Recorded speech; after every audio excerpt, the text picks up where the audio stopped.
रायगडच्या पालकमंत्री पदावरून काय कारण प्रत्येकच ठिकाणी ते सुरू आहे। आता तुम्ही जर बघितलं तर साधारणपणे पालकमंत्री होण्याची इच्छा ही सगळ्यांचीच त्या निमित्ताने असते।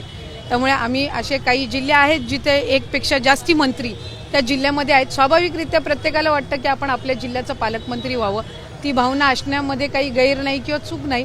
पण शेवटी राज्याचे मुख्यमंत्री आहेत, आमचे दोन्ही उपमुख्यमंत्री आहेत, हे त्या बाबतीतला योग्य तो निर्णय घेतील आणि जे पालकमंत्री होतील त्यांनी सर्व जे तिथले लोकप्रतिनिधी आहेत यांना एकत्रितपणाने घेऊन काम करायचे। त्याच्यामुळे पुढच्या काही दिवसांमध्येच त्या संदर्भातली जी काही घोषणा ती आहे ती होईल आणि ती झाल्यानंतर जो तो आहे ते आपापल्या कामाला निश्चितपणाने जबाबदारीने लागेल। मी म्हटलं की इच्छुक असण्यामध्ये काही हे नाही, ज्यांची इच्छा आहे। शेवटी मंत्री झालोय म्हटल्यावर जिल्ह्यामधनं मंत्री झालोय, पालकमंत्री होण्याची इच्छा असणं याच्यामध्ये काही चुकीचं नाही।